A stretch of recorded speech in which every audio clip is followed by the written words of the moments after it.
Jadi kemudian dapatkan satu buku ini dari Pak King yang kebetulan mengirimkan saya buku Teosofi, Nasionalisme dan Elit Modern Indonesia. Baru saya bisa membaca seutuhnya itu tentang tulisan-tulisan yang sudah pernah. Sehingga waktu Mbak Yu sudah berkali-kali nagih saya kapan lagi misi lagi, kapan misi, saya baru berani menyampaikan oke, Pak, Sabtu besok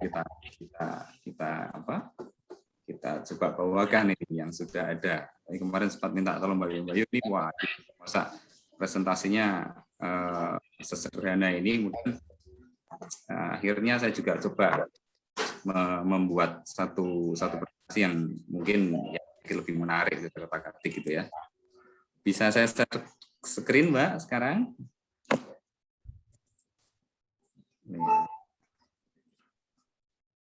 Sudah terlihat? Ya, sudah terlihat? Ya.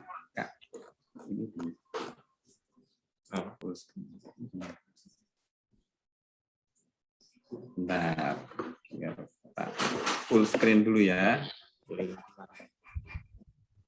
Oke, nah ini yang coba saya bawakan malam ini, Teosofi Tempo Dulu, gitu ya.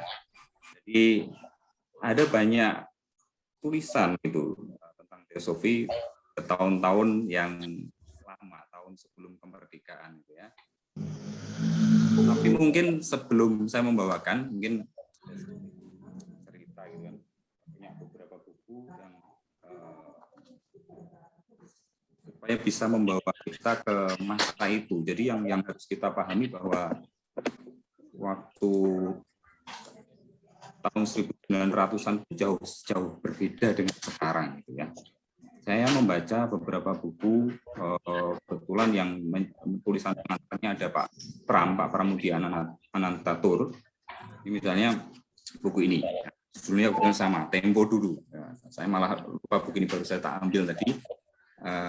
Ini ceritanya macam-macam, tapi tentang cerpen gambaran zaman-zaman ya sebelum kemerdekaan ya. Ada tulisannya Melati Van Java atau Efbinger, kemudian ada beberapa penulis lain ya yang menceritakan kondisi sosial pada saat itu. Jadi saya bisa memahami bahwa tidak mudah pada zaman itu gitu kan, terutama hubungan antara pribumi, kemudian Belanda sendiri, dan ada beberapa etnis lain yang hidupannya di atas pribumi atau kita sendiri. Nah, bangsa Indonesia sendiri bukan bangsa yang walaupun ada di rumahnya sendiri, tapi bukan pemilik rumah sama sekali gitu ya. Seringkali digambarkan di situ nasibnya sebagai pembantu, sebagai budak dan sebagainya. Orang-orang yang susah lah hidupnya. Kemudian ada satu buku lagi yang sudah sangat terkenal gitu ya. Ada Bumi Manusia. Nah, kalau yang suka ceritanya Nyonya Antosoro kemudian ke analis itu pasti tahu cerita itu, sudah diangkat di film juga. Itu juga bisa memberi gambaran kita suasana hidup tahun itu gitu, tahun 1900-an. Dan kemudian nanti kalau kita sudah bisa ikut merasakan gitu kan, kira-kira atmosfer tahun-tahun itu seperti ini. Ketika ada satu organisasi, satu pergerakan ya, Teosofi masuk ke situ, kemudian ada pribumi, ada orang Belanda yang bisa ada juga China, ada lain yang bisa bergabung di situ. Itu adalah sesuatu hal yang amat sangat spektakuler mungkin ya, sekarang dibilang begitu. Pada tahun itu tidak semudah itu orang bisa berkumpul dan bisa mengadakan pertemuan antar lintas ras, lintas agama, itu tidak semudah itu. Nah, itulah yang coba saya gambarkan tadi sebelum kita masuk ya, bahwa kehidupan saat itu bukan kehidupan yang seperti sekarang. Selain itu juga saya mau memberi sedikit masukan atau pesan, karena saya sering terlibat dalam diskusi sejarah, kemudian yang ujung-ujungnya adalah satu perdebatan yang tidak sehat. Artinya begini, ketika kita membaca sejarah atau belajar sejarah, jauhkan dari emosi, kemudian kemarahan, dendam. Membaca sejarah dengan dendam itu menjadi sangat lucu gitu. Kemudian kita menghukum seseorang yang sudah lalu, kemudian dicaci maki dan dianggap sebagai apapun yang menurut kita hukumi gitu ya. Rasanya tidak seperti itu mestinya kita membaca sejarah atau belajar sejarah. Itu. Nah, ini kalau yang masih bisa membaca huruf Jawa, ini dulu terbitan-terbitan lama itu kan memang ditulis dengan huruf Jawa, kemudian atau menggunakan carakan Jawa. Ini ya tulisannya Theosophy, tulisan Jawa seperti ini ya. Nah, ada beberapa tulisan yang saya temukan. Yang pertama ini tulisan tentang Kawruh Theosophy. Semuanya ini dalam bahasa Jawa. Semua yang saya temukan dalam memang interest saya memang ke sana. Artinya studi banyak mencari literatur yang lama-lama, yang mostly memang berbahasa Jawa. Kalau yang suka membaca, saya bisa nanti kasih linknya.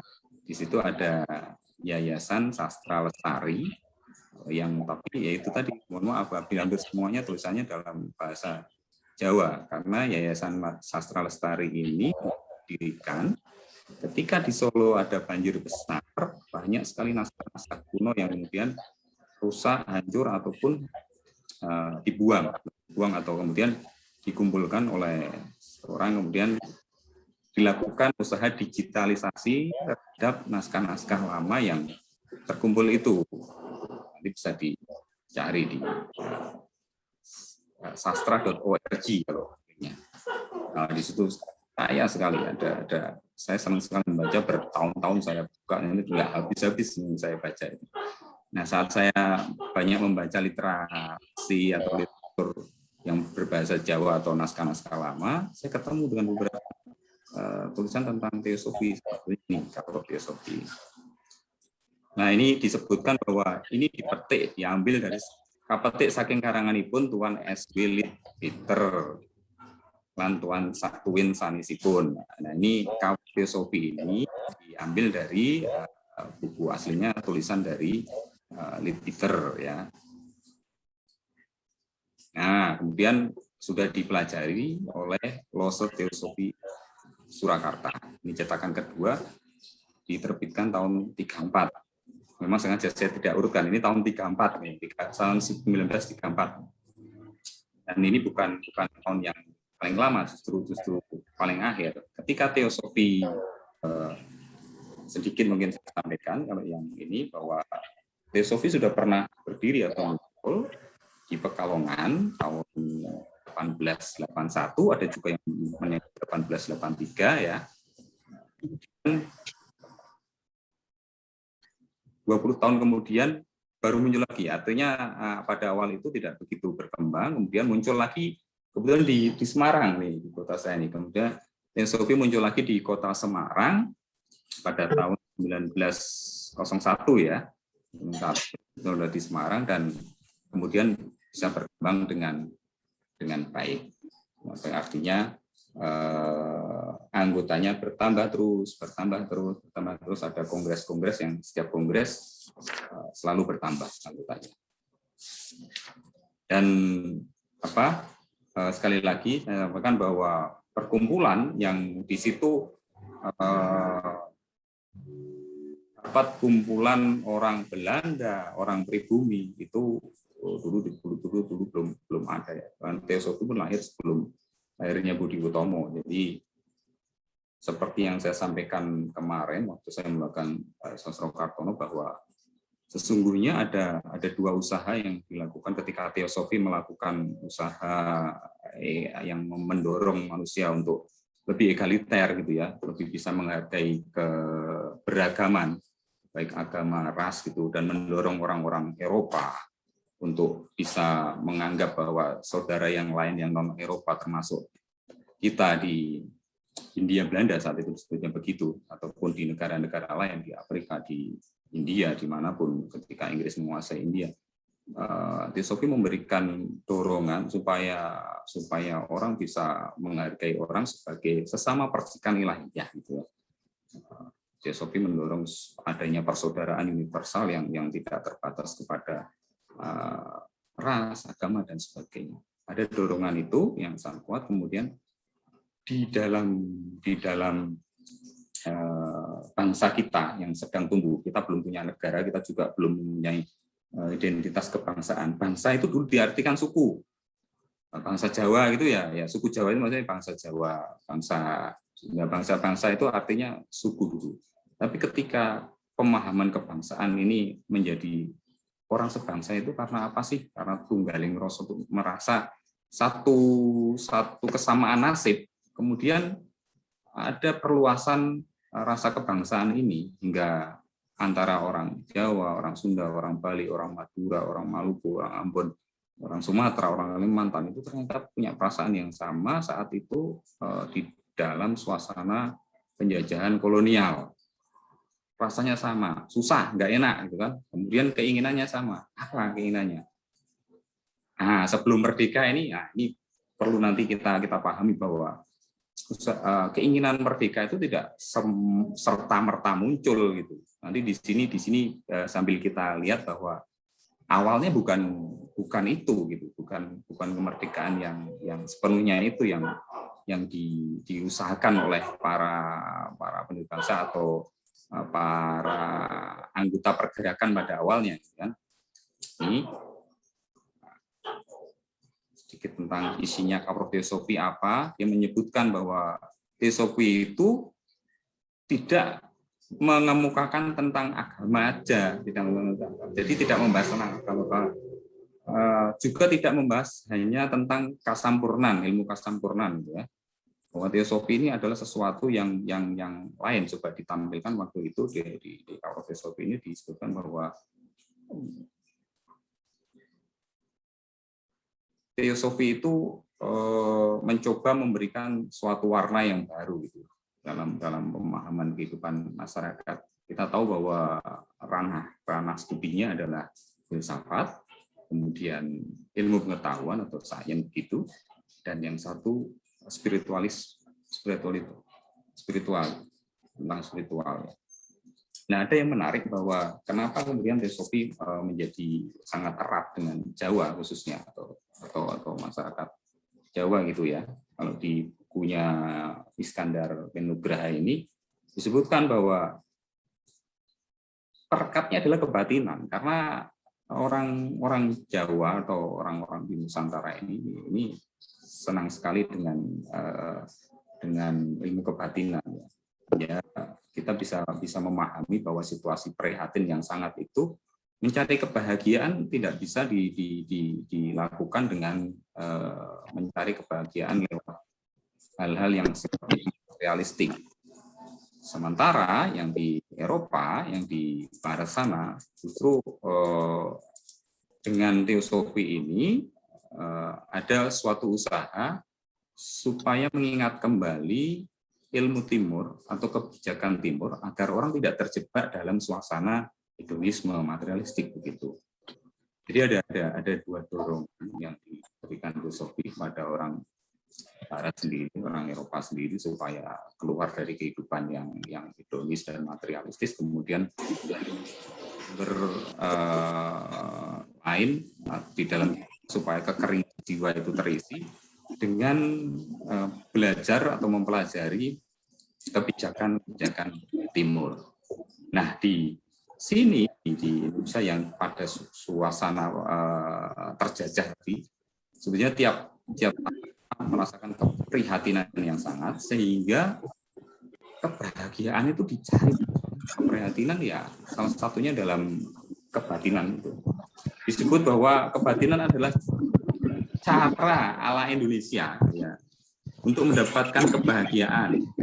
Di Indonesia kebatinan apapun namanya, apapun sumbernya, baik dari tasawuf ya, ilmu eksoteris Islam, tasawuf, ilmu kasampurnan ini ya, di kejawen atau di pelajaran kebatinan Jawa. Kemudian ada dan mistik adalah sudah menjadi gejala umum. Kebatinan memperkembangkan inner reality, kenyataan rohani, maka itulah selama bangsa Indonesia beridentitas asli, maka kebatinan akan tetap di Indonesia, baik di dalam agama maupun di luarnya. Jadi sumber-sumber spiritualitas, kalau saya boleh membahasakan kebatinan sebagai suatu spiritualitas, itu ya memang di agama memang sumber awalnya di situ, apapun itu, apakah Hindu, Buddha, di dalamnya ada ajaran-ajaran esoteris, ada ajaran-ajaran spiritual yang tinggi, di Islam, di Kristen, di apapun itu, di agama ada sumber itu. Nah, di luar itu juga, di luar agama mainstream itu, ada kepercayaan-kepercayaan lain atau laku-laku lain yang kemudian mendorong orang atau mendorong orang untuk berpraktek dan mendapatkan kebahagiaan atau ilmu kebatinan itu di luar pelajaran agama, atau bisa jadi semacam sinkretisme dan sebagainya. Nah, ini tentang satu buku yang saya temukan, yaitu Kawruh Teosofi itu tadi ya. Sebetulnya ini buku tulisan Leadbeater gitu. Kemudian yang selanjutnya saya juga menemukan ada Piwulang Kencana. Piwulang Kencana ini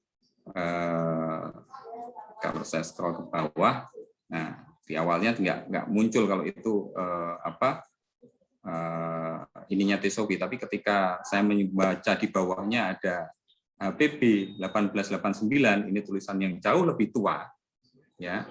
Nah, ini menarik bahwa di tahun 1889 ternyata ya sudah ada satu tulisan yang diterjemahkan dalam bahasa Jawa tentang Teosofi, dan langsung punya tulisan daripada Elena Petrova Blavatsky ya, sendiri Teosofi sendiri gitu. Isinya ingkang kacariyos ing serat punika, yang diceritakan di serat Piwulang Kencana yang disadur ke dalam bahasa Jawa ini adalah petikan dari tulisan Piwulang Kencana inggih punika, yaitu serat ingkang kaangkah nedya kaping pisungsungaken dhateng para marsudi kawruh gaib ing tanah wetan, atau Hindu, maksudnya Hindu itu India, bahwa tulisan ini sebetulnya akan dipersembahkan kepada para siswa yang mencari marsudi itu mencari pengetahuan okult ya, pengetahuan ya spiritual itu, kawruh gaib di tanah Hindu ya, India. Seserapan atau pengetahuan yang diajarkan di pawiyatan wau kuno bedini piwulang ingkang kaceto ing serat wau, dan apa yang ditulis dalam naskah tadi, banyak para teosof yang sami ngajengi, yang sudah sangat ditunggu oleh para teosof atau pelajar teosofi. Nah, ini baru kebaca bahwa ini Piwulang Kencana ini salah satu tulisan yang ada kaitannya dengan teosofi, dan tadi sudah jelas ditulis bahwa penulisnya adalah Elena Petrova Blavatsky. Nah, ini ada beberapa petikan tulisannya. Saya tertarik karena salah satu adegan yang paling terkenal, adegan di Bhagavad Gita, adalah adegan Sri Krishna dan Arjuna yang saling berdiskusi, atau sebetulnya ya ada tanya jawab antara Krishna dan Arjuna ketika Arjuna ragu untuk menjalankan peperangan atau melanjutkan peperangan ketika harus berhadapan dengan saudara kandungnya sendiri, kakaknya, yaitu Adipati Karna. Ketika Arjuna mengalami kegundahan atau kegalauan, Arjuna merasa bahwa perang ini tidak ada gunanya, atau kemudian Arjuna merasa tidak berani atau tidak mau untuk melanjutkan perang. Kemudian Sri Krishna atau Bathara Krishna kemudian menyampaikan wejangan-wejangannya yang ditulis dalam Bhagavad Gita, yang pada intinya bahwa seorang ksatria itu harus menjalankan dharmanya sebagai ksatria.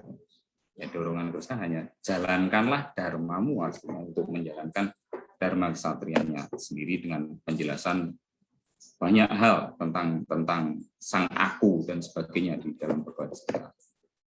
Nah, ini contohnya, biraten sagung kepinginaniro marang urip. jauhkan, biraten itu singkirkan, sagung kepinginaniro, semua keinginanmu di dalam hidup ini. Keinginan itu watak dari sifat dari badan atau badan fisik, yaitu adalah tunggangan dari zat yang merasuk pada badan tadi.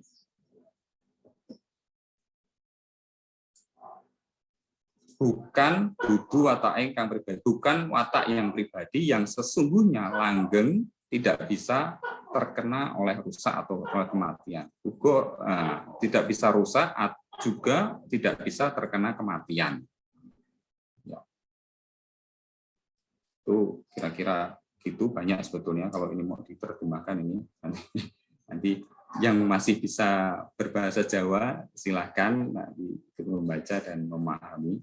Jadi saya menganggap bahwa tulisan-tulisan di filosofi itu dulu bisa ngeblend, bisa masuk kepada aristokrat Jawa saat itu, karena memang jarak atau pemahamannya itu bisa selaras, karena di Jawa sendiri sudah biasa dengan kisah-kisah tentang pewayangan, gitu ya.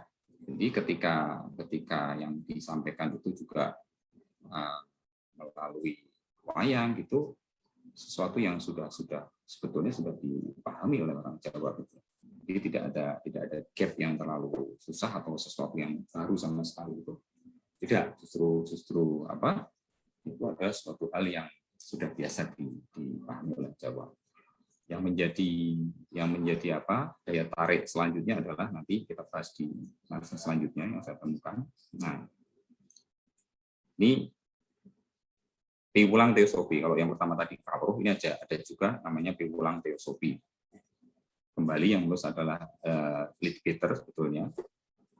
Nah, ini ada yang menarik, itu tahunnya sudah lama, tahun 1921. Itu sudah ada,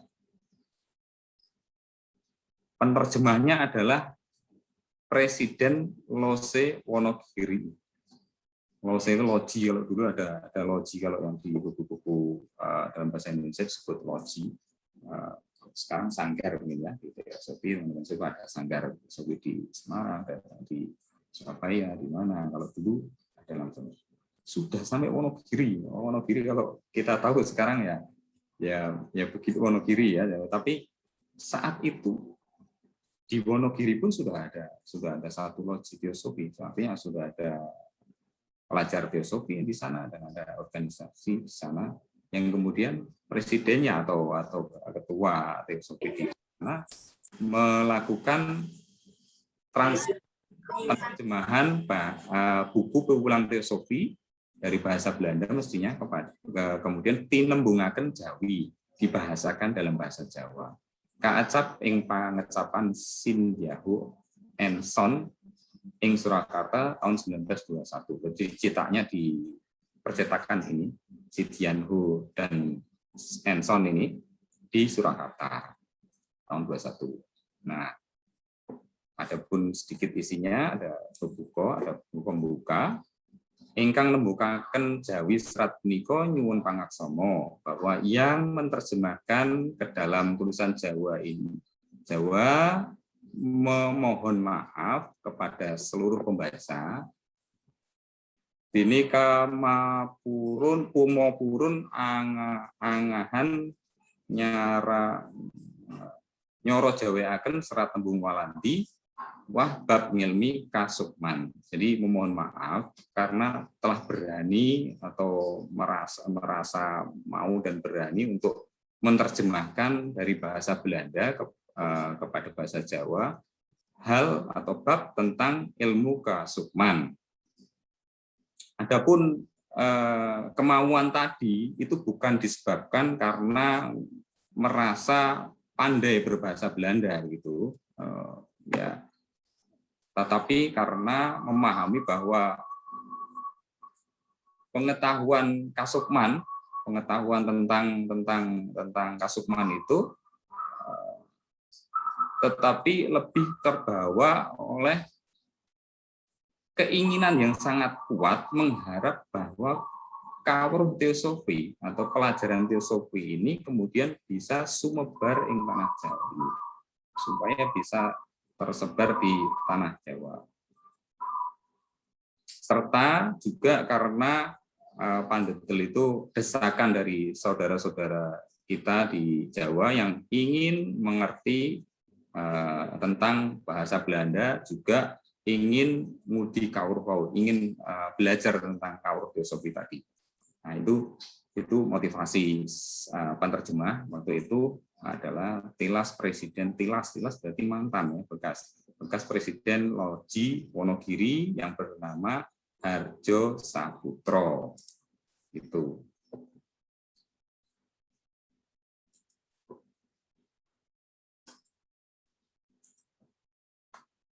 Saya lanjutkan.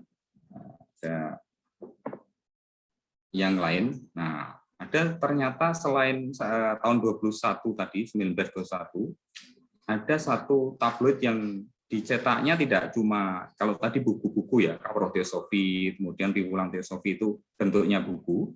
Nah, ini ada kumandang, ini semacam tabloid begitu yang diterbitkan secara berkala gitu. Nah, ini mulai tahun 1923. Nanti tabloid itu kelihatannya mulai berhenti di tahun 1934. Teosofi sudah mulai meredup. Nah, ini tahun 1923 itu, ini ada beberapa tulisan di sini, harganya, surat kabar bulanan. Nah, ini berarti seperti surat kabar yang sifatnya monthly, bulanan ya. Tetap dalam bahasa Jawa, tapi sebetulnya nanti juga ada beberapa yang ditulis kemudian dalam bahasa Melayu.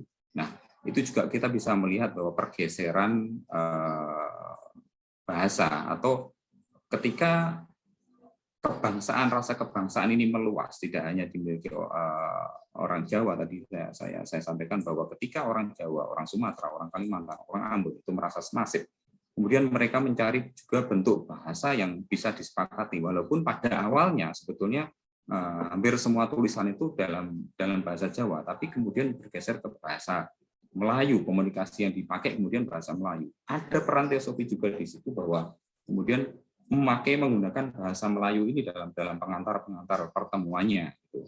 Nah, itu. Kemudian banyak hal yang saya baca di buku ini, bahwa pergerakan teosofi itu melakukan banyak usaha. Yang satu, jadi begini, lahirnya politik etis. Tadi sebelum saya sampaikan bahwa kemerdekaan itu tidak direbut serta-merta, atau tidak dipikirkan aja, tidak langsung muncul bahwa oh ya ingin merdeka. Memang misalnya dari Diponegoro segala macam itu sudah ada perang yang, tapi tidak menggagas kemerdekaan sebagai satu bangsa, nation gitu ya, satu bangsa yang luas ini, yang Indonesia saat ini, itu belum gagasan itu belum muncul. Bahkan awal-awal tahun 1900-an ini yang terjadi adalah asosiasi politiknya, politik etis yang dilakukan Belanda. Belanda didorong salah satunya oleh Ernest Soekarno juga, ketika sebelum atau Gubernur Jenderal Belanda mau berangkat ke Hindia Belanda gitu ya, di sana di Nederland sudah ketemu dengan Soekarno, kemudian disampaikan bahwa minta tolong Soekarno agar diperhatikanlah kesejahteraan orang Hindia Belanda ini, dan juga diberi pembelajaran, diberi pendidikan. Itu yang disampaikan. Kemudian setelah sampai di sini, hal-hal yang positif diwujudkan oleh Gubernur Jenderal, salah satunya ya ini dibolehkannya seperti pergerakan teosofi ini, yang kemudian mendorong lahirnya pergerakan lain, ya, karena sudah semakin banyak orang yang bisa membaca, semakin banyak orang yang bisa diizinkan untuk menggunakan bahasa Belanda. Mau memakai bahasa Belanda aja tidak diizinkan. Tidak semua orang boleh ngomong pakai bahasa Belanda dulu. Bisa dihukum kan kalau ngomong bahasa Belanda itu dengan sembarangan gitu kan. Jadi hidup tidak mudah tadi yang saya sampaikan. Kalau kita baca tadi buku-buku atau novel-novel yang lama itu yang saya sampaikan itu, kita tahu persis suasana batin, suasana kondisi sosial saat itu sangat berat yang dijalani oleh yang kita. Dan ketika ada teosofi ini, salah satu hal yang sebetulnya nanti disebutkan juga, kita ini kan biasa dengan gugon Tuhan itu sesuatu yang diajarkan turun terus menerus, kemudian diyakini, pokoknya yo gitu aja, diiyain gitu, tapi tidak tahu asalnya, tidak tahu manfaatnya, tidak tahu seperti apa polanya. Kalau sekarang sih hal-hal seperti itu bisa kita kategorikan sebagai local wisdom gitu ya, satu ya kan asli gitu, yang kemudian sebetulnya ada nilai-nilai positifnya, tapi ketika itu orang didorong atau mendorong dirinya untuk bisa berpengetahuan lebih mendalam tentang sesuatu, lebih apa ya, lebih terlibat dalam sains seperti itu. Jadi sesuatu itu harus ada penjelasan yang lebih ilmiah. Jadi usaha-usaha untuk mendorong pemikiran yang lebih ilmiah, lebih runtut, lebih baik ini dilakukan oleh organisasi-organisasi ini, bahwa salah satunya teosofi ini mendorong orang untuk berpikiran tadi, ada bidang filosofi, ada bidang sains atau pengetahuan, juga ada spiritual. Di spiritual ini sama-sama senang belajar kebatinan, belajar tentang spiritual. Gitu.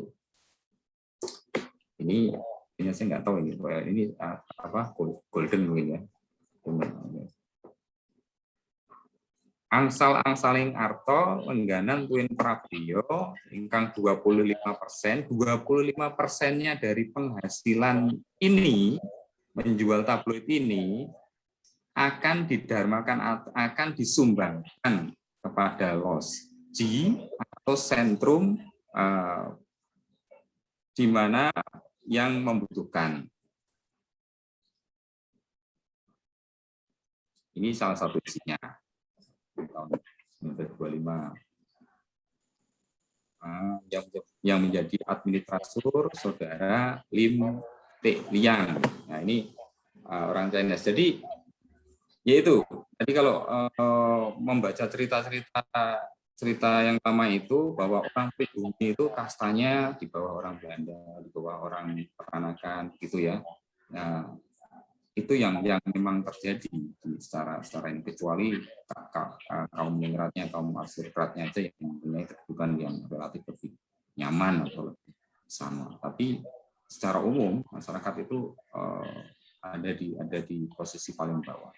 Dan ketika teosofi lahir, ada satu pergerakan yang semuanya bisa bergabung di situ. Ada orang Belanda, ada orang Belandanya, ada orang pribumi, ada orang Chinese juga di situ, sama-sama dalam satu pergerakan.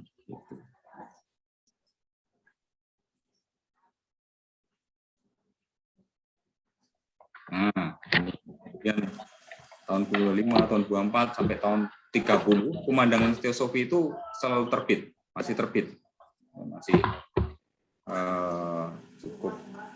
cukup intens gitu. Kemudian kita lihat bahwa apa yang dilakukan oleh teosofi juga salah satu derma ini selalu dilakukan ya, dilakukan untuk sekolahan asrama di Kampung Kandansari Solo. Sudah menerima derma dari Raden Ngabekto Dilogo sebanyak sekian kedermaan atas nama sekolah di Kampung Kandansari saya aturkan. Nah, kalau tadi kita baca semuanya hampir dalam bahasa Jawa, maka sudah kelihatan bahwa ini tahun 1930 ini sudah ada perubahan, bahwa yang digunakan bahasanya bahasa Melayu. Jadi kita yang baca mungkin yang agak roaming dengan bahasa Jawa, yang agak tidak mau bahasa Jawa, bisa ikut membaca bahwa ada perubahan pergerakan yang terjadi. Ini juga terjadi di pergerakan secara keseluruhan. Nah, jadi seperti yang saya bilang tadi, bahwa pada saat itu Belanda menerapkan politik etisnya, politik balas budi yang didorong oleh tokoh-tokoh yang mendorong terjadinya politik etis itu, Kartini, Soekarno, Dekker, semuanya mendorong Belanda untuk bisa membantu orang Indonesia mensejahterakan diri dan membantu dalam pendidikan. Ini yang mereka dorong. Nah, mereka mendorong dengan polite. Polite artinya apa? Tidak dengan sikap yang revolusioner gitu ya. Nah, sehingga apa yang mereka lakukan itu disebut dengan politik asosiasi. Asosiasi itu ya tidak meminta Indonesia merdeka sepenuhnya, tapi ada perbaikan hidup masyarakat yang dilakukan oleh pemerintah Hindia Belanda. Kalau pemerintahnya, gagasannya mungkin pemerintah yang ada Volkskraat itu mulai ada perwakilan pribumi juga terwakili. Intinya ada perbaikan hidup di pribumi, tapi tidak secara revolusioner menyatakan sikap ingin merdeka. Dan ini juga dilakukan oleh filosofi yang merasa bahwa ketika lahir 1901 alamnya alam justru belum alam pergerakan, orang belum berkumpul secara bebas ini, sudah diberi izin itu, maka sikapnya ya tidak revolusioner. Tapi setelah generasi, kalau timeline-nya kira aja ini mungkin tidak secara spesifik tepat itu, katanya ada pola 20 tahunan perubahan di kehidupan di kebangsaan ini. Seperti tadi lihat Teosofi 1881 muncul, kemudian tidak ada kabar, 1901 muncul, ada 20 tahun setelah itu. Kemudian 1901 itu Teosofi, kemudian 1920 ini mulai muncul atau lahir tokoh-tokoh yang sikapnya radikal, keras gitu, yang menginginkan kemerdekaan secara revolusioner. Ini sudah mulai ada pemikir muda yang lahir satu, termasuk generasi Soekarno dan lain-lain, yang menganggap generasi 1901 atau 1900 itu adalah generasi tua. Generasi Diutomo itu generasi tua yang masih ya dianggap pro Belanda. Mereka ingin lebih ini lagi, menyatakan sikap lebih tegas lagi, merdeka. Nah ini kan ya yang tua tadi merasa bahwa ada semacam utang budi begitu ya, kebaikan yang masih diterima dari kerajaan Belanda gitu. Mereka disekolahkan di sana, dibiayai, kemudian dapat beasiswa, diizinkan sekolah, itu sudah satu hal perbaikan yang luar biasa. Nah, ini yang kemudian memunculkan apa? Nanti ada sedikit gesekan ya antara paham nasionalis itu dengan teosofi yang dianggap kalau nasionalis ini sudah mengarahnya, ayo kita sudah menjadi satu nation, satu kekuatan bangsa yang utuh yang kemudian harus merdeka gitu. Ini sebetulnya kan proses ya, jadi tidak bisa disebut kemudian apa ini tidak tegas dalam ini, tapi kalau kita membaca sejarahnya runtutannya cukup jelas kok gitu. Setelah 20 tahun dari tahun 20 kita masuk ke tahun 40 45 lahir kemerdekaan itu tadi timeline-nya kayaknya tiap 20 tahun itu ada satu kejadian besar di negara ini. Terus nanti dan 45 ke 20 tahun kemudian tahun 65 juga ada hal yang besar yang terjadi dan begitu seterusnya. Mungkin perlu distudi secara spesifik ini. Nah, ini ada juga terbitan tahun. Nah, saya tadi sama pemandang teosofi, tapi sudah kelihatan bahwa ada satu perubahan pola komunikasi pada masyarakat yang berubah tadi dari bahasanya yang Jawa, sekarang mengambil bahasa Melayu yang tadi ya. Ini ada beberapa tokoh yang menjadi penulis, juru karangnya Raden Ngabei Duto Tilogo, Raden Kusumo Diardjo, Raden Ngabei Suyarto, Raden Tri Hardono. Kalau membaca buku Teosofi Nasionalis dan Elit Modern Indonesia, di situ ada daftar anggota di paling belakang, ada daftar anggota Teosofi tahun 1915 yang jumlahnya hampir berapa ya? 1000-an, hampir ya 1000 lebih gitu. Mostly namanya kalau yang pribumi adalah nama-nama ningrat. Kenapa demikian?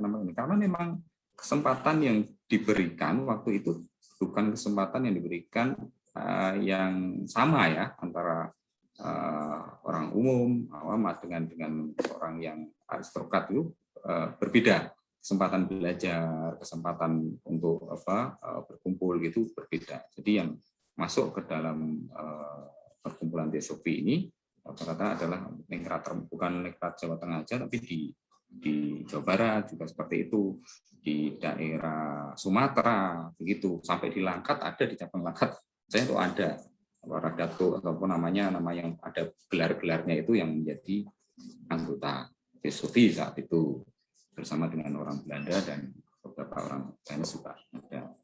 Ada beberapa tokoh Islam itu. Saya juga menemukan Hamu Tohar, Abu Hanafi itu juga sempat bergabung. Saya tidak tahu berapa lama, tapi di sini ada tuh Abu Hanafi, Abdul Muiz, ya tokoh Islam syariat Islam Abdul Muiz juga ada ikut dalam keanggotaan Teosofi. Karena begitu semangatnya dulu adalah semangat kesetaraan. Kesetaraan artinya semangatnya sama pengen mencari kawruh dalam bab tadi ilmu pengetahuan, kemudian filsafat dan juga spiritual.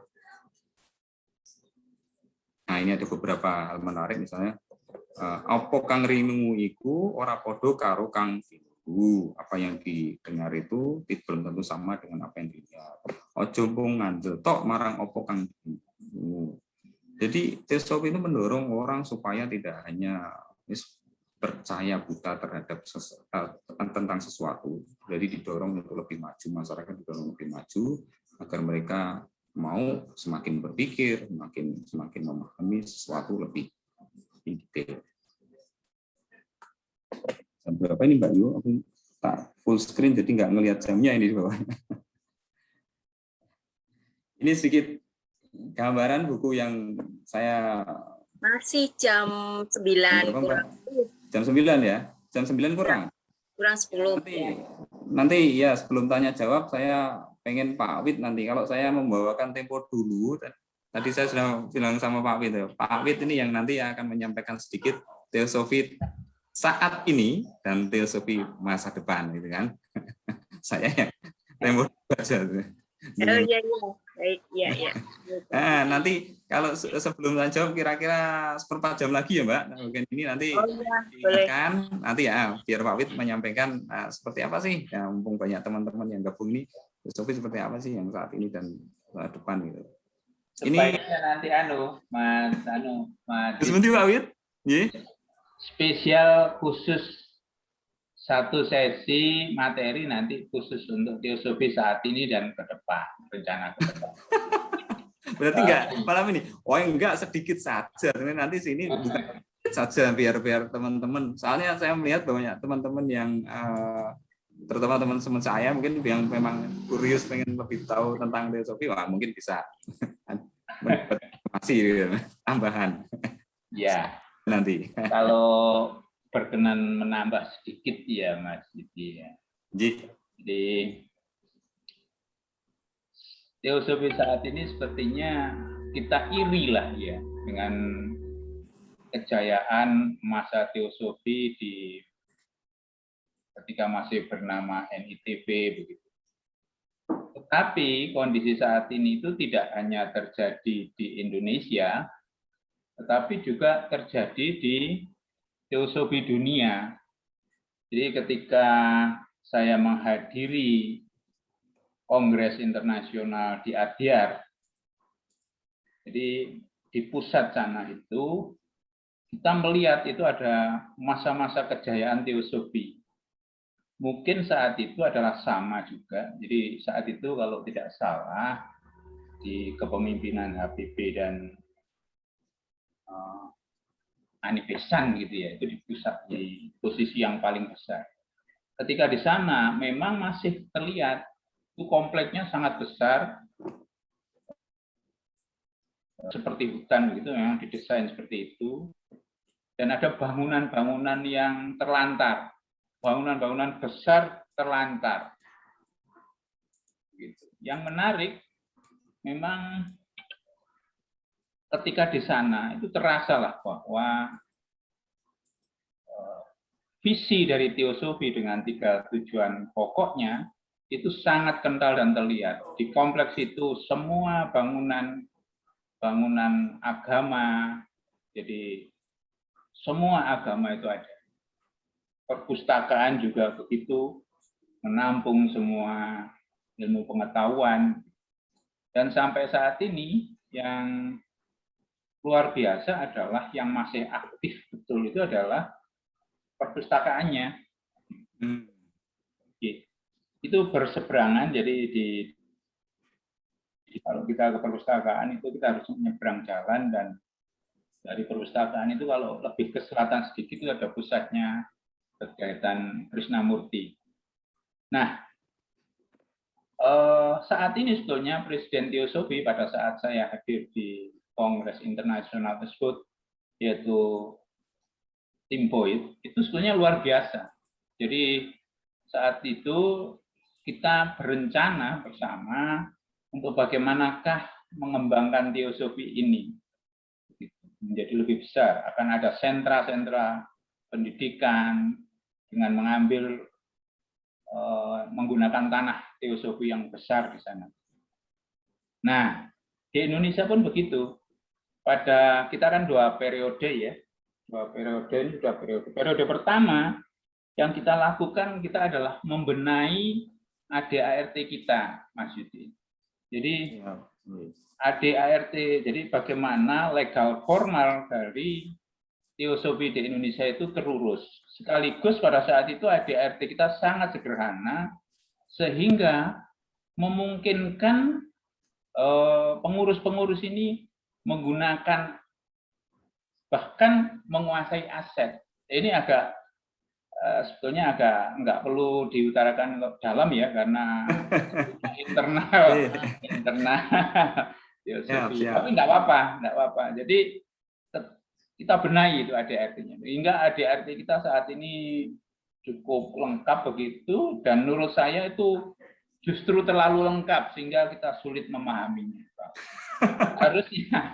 Harusnya. Jadi ada sebabnya gitu, Mas Yudi. Ada sebabnya. Jadi dulu itu lodge itu atau apa ya, atau sanggar-sanggar itu punya otoritas untuk mengelola aset sekaligus kegiatan dan sebagainya. Itu tidak perlu panjang lebar. Sekarang kita pusatkan bahwa aset itu adalah aset teosofi. Nah, itu terurus, Mas Yudi. Dan 1 periode itu hanya ngurusi aset, kemudian juga tentang legal formal perhimpunan kita. Karena Pak Yudi tahu ya bahwa teosofi ini benar-benar dipandang di luar itu sesuatu yang mungkin menakutkan gitu, nggih, mengancam agama dan sebagainya. Dulu ketika saya internet pertama masih berkembang begitu di tahun berapa ya internet itu ya, 80-an 90-an gitu ya. Ketika saya browsing itu tidak ada nada yang baik begitu terhadap teosofi. Gitu. Kita bolonya setan dan lawan dari antek Yahudi dan sebagainya. Padahal kalau kita masuk ke kegiatan ini pada saat ini maksud saya, atau tadi sudah disampaikan oleh Mas Yudi bahwa itu adalah justru banyak orang-orang, artinya bahwa kemerdekaan bangsa ini pun juga ada peran-peran teosofi, gitu. Pada saat ini begitu juga sebetulnya. Nah, yang perlu saya tambahkan, Mas Yudi, di periode kedua inilah saya sudah tidak ingin, saya sampaikan di forum pada saat itu, kita saatnya sudah tidak perlu mengurus aset yang tidak karuan, kemudian legal formal kita sudah oke, sehingga kalau kita berhadapan dengan hukum kita sudah kuat. Saat ini kita cobalah kembangkan tentang ajaran teosofi begitu. Jadi sama visinya dengan Tim Boyd yang tadi ya, saat kita rapat di Adira sana. Baru kita coba ya, Mas, ini studi kita yang diampu oleh Perwatin itu ada 2, Pak Yudi ya, dan teman-teman sekalian, saudara-saudara sekalian. Studi kita memang ada studi yang diperuntukkan bagi anggota. Karena kalau Mas Yudi baca buku teosofi, kalau Mas Yudi kan kita pandang memang sudah anggota ya, karena sudah diskusi panjang dengan saya.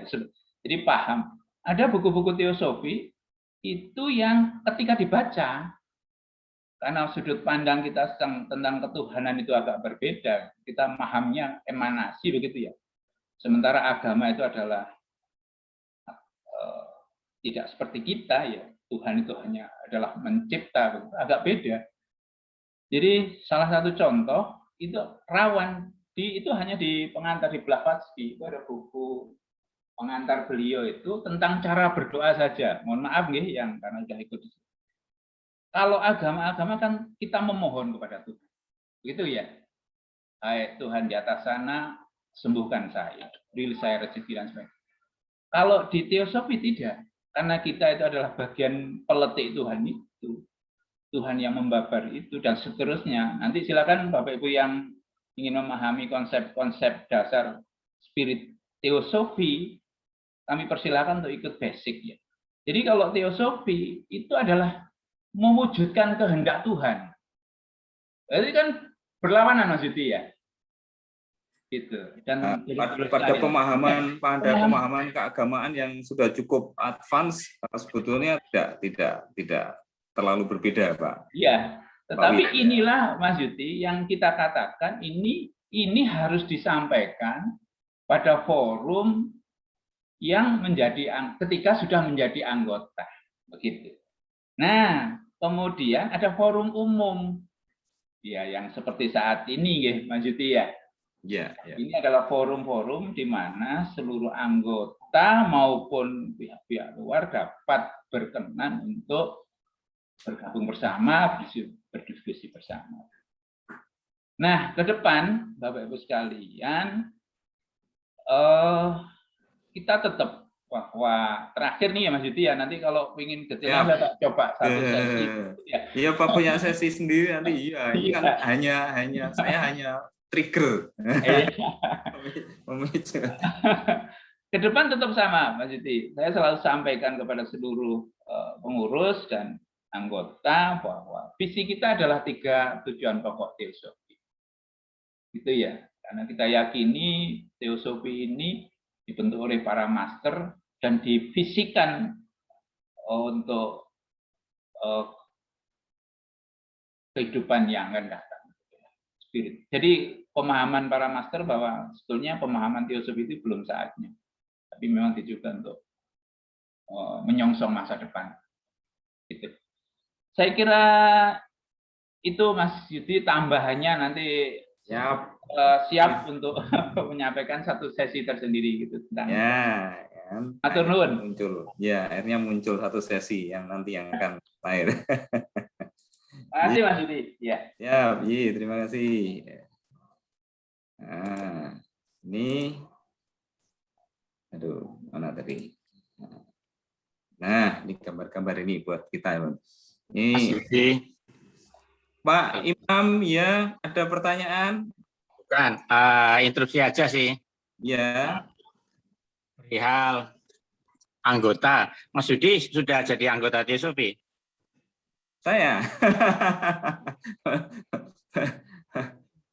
Enggak masalah sih. Ini kan kaitannya merevitalisasi semuanya lah. Yang anggota maupun tidak anggota terkait pelajaran teosofi, karena di era revolusi industri 04 mulai tahun 2005 di mana semua arus informasi begitu masuk dengan deras cepat karena perkembangan teknologi yang begitu maju, internet semuanya dengan digitalisasi, sehingga setiap orang itu bisa mengakses ilmu pengetahuan, informasi sebanyak mungkin lewat Google, dan bisa belajar teosofi di WA Group. Di sini kalau nggak salah ada Mas Persaudaraan Semesta, kita punya kawan Jazuli, itu juga di grupnya sering memaparkan pelajaran teosofi. Artinya kalau dulu teosofi sangat eksklusif, tidak terjamah karena sempitnya ruang komunikasi, sekarang dengan mudah bisa setiap orang mempelajarinya. Sehingga di grup-grup manapun juga bukan suatu hal yang asing lagi, sering dipaparkan pelajaran teosofi. Jadi pertanyaannya kembali lagi, perlu PB Perwati nanti di Kongres Anggaran yang akan datang merubah anggaran dasarnya perihal anggota. Soalnya kan berani kan merubah gitu loh. Ya, jadi jangan sampai tanpa suatu panduan anggaran dasar menjadi suatu subjektivitas ini jadi anggota. Padahal untuk diinisiasi lewat ritual itu memang ada maknanya tersendiri, ada pengaruh spiritnya sendiri. Nah, tantangannya adalah bagaimana dengan era digitalisasi ini. Ya, tinggal keberanian daripada nanti peserta kongresnya sudah terlewat nih semestinya ya, untuk merubah beberapa poin terkait dengan era revolusi industri 04 yang setiap orang bisa mengakses, berkomunikasi, pengetahuan filosofi seperti itu. Jadi tidak menjadikan suatu hal yang suatu eksklusif lah ya, karena ini kan universal. Malah dengan perkembangan teknologi saya dan semua teman lebih cepat tersosialisasi, lebih cepat mudah belajar teosofi. Mudah-mudahan ke depannya teosofi sudah menjadi suatu hal yang bukan asing lagi seperti itu. Namun tantangannya cuma satu dengan kata teosofi itu sendiri. Ya. Belajar teosofi mengenai kearifan ilahi. Kami mohon dalam prakteknya kan ada istilah SMP sejalan dengan pelajaran teosofi. Jadi ada kearifan diri untuk mensikapin berbagai pemahaman yang berbeda untuk mengarifkan diri bagaimana kita bisa merangkul semua anggota sesuai dengan anggaran dasar maupun anggota karena komunikasi barat bisa menjadi suatu sinergi yang lebih hebat ya, sejalan dengan misi daripada teosofi itu sendiri. Itu aja Mas Yudi tambahan saya. Terima kasih. Rahayu. Pak Derajat, ya terima kasih sekali tambahannya Pak Derajat. Pak Wi tadi sudah sampaikan ya. Kita lanjut dulu sebentar ini ya. Tadi tempo dulu, kemudian sekarang dan masa depan tadi sudah saja. Nah ini foto ini asik-asik ini. Ini ada Jiddu Krisnamurti muda ini, Ini ada Leadbeater. Leadbeater itu kayak ini. Ada Om Yusa ini, Habib Yusa sama ada ini kayaknya tadi ya. Ada teman-teman saya, izinkan saya menyapa Pak Joko, Mas Dur, kemudian Pak King, Gus Habsi ada tadi, Gus Habsi, Dr. Habsi ada juga kan. Ya, terima kasih teman-teman sudah bergabung menemani saya dongeng ini. Leadbeater ini kalau kita lihat nonton Two Tower ada Gandalf ya. Model-modelnya seperti itu. Kalau yang suka nonton film ini ya nih. Lah ini tokoh yang sedang memejamkan mata dengan kumisnya ini adalah tokoh kunci teosofi Indonesia. Ada Dr. Cipto Mangunkusumo, ini ada namanya Dick Van Hinloop Laberten. Nah, ini saya agak kurius karena muncul di buku saya yang satu tentang tasawuf Jawa yang santri yang di Bogor bahwa Laberten ini juga mempunyai julukan Kiai Santri. Makanya saya agak bingung. Di buku yang satu juga menyebutkan bahwa yang santri yang sejatinya adalah Pangeran Joyokusumo adalah satu cucu dari Mangkunegoro I yang dari era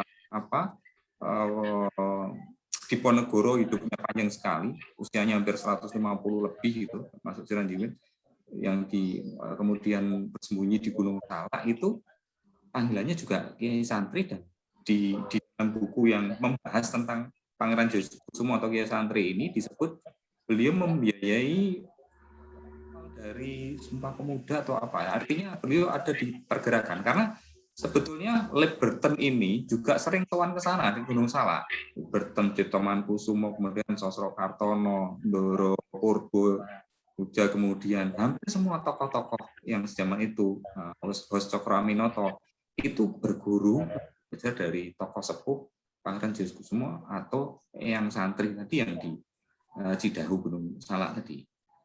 Nah, karena pas keilmuannya ya dianggap sangat mumpuni. Kalau saya baca dari bukunya yang ditulis tentang khusus tentang beliau itu, beliau banyak menggunakan ilmu tasawufnya, martabat 7 begitu yang kemudian menjadi ilmu esoterisnya yang dipakai atau spiritual dipakai. Nah, ada ketertarikan tokoh-tokoh teosofi dari sana, dari pusat, termasuk Lead Peter ini sudah beberapa kali berkunjung ke Jawa. Nibesan dan juga adanya Blavatsky sendiri awal sudah datang ke Jawa dan mengatakan bahwa ada sesuatu di Jawa ini yang nanti akan melengkapi ajaran teosofi, begitu disebutkan.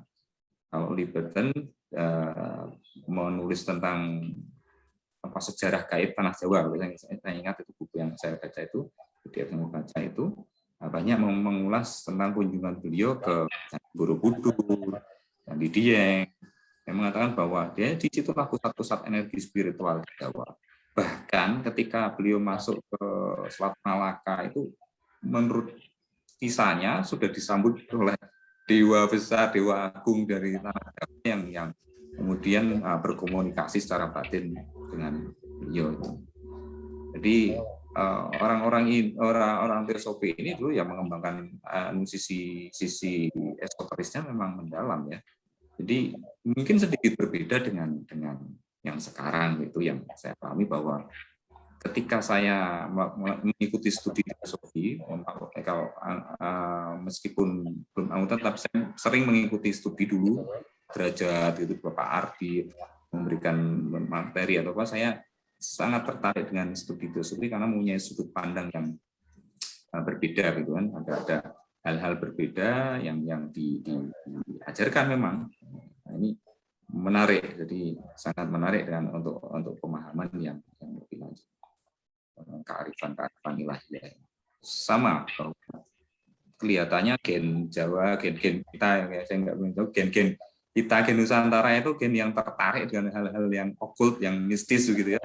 Ketika ada pelajaran yang ke sana, apalagi itu sepertinya ada sesuatu yang makanan yang sangat enak untuk dinikmati gitu. Ya. Ini sekali lagi Liberton yang kemudian menjadi tokoh kunci kalau Liberton ini di Belanda ya, di khususnya. Namun beliau kemudian ketika generasi revolusioner tadi hadir tahun 1920-an, sudah muncul gerakan bahwa asosiasi itu artinya kita tidak merdeka sepenuhnya dengan Hindia Belanda ini yang diusung itu tidak sesuai dengan jiwa muda yang revolusioner tadi.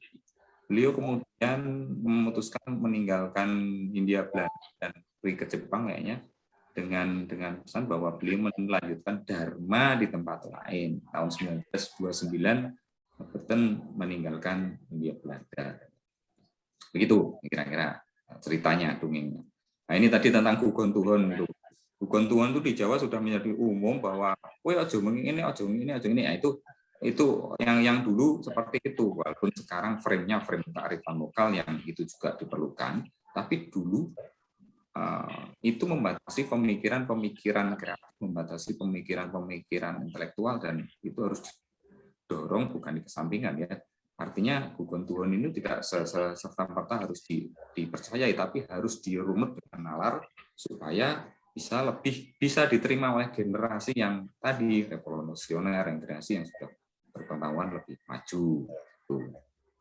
Nah, ada menarik juga di Kumandang Teosofi yang saya baca itu ada petikan-petikan ya semua cerita wayang ada, kemudian ajaran tentang Siwais ada, tentang Buddhis ada, kemudian ada ajaran tasawuf Islam, Ibnu Arabi juga saya lihat ada juga petikan ayat-ayat Al-Quran.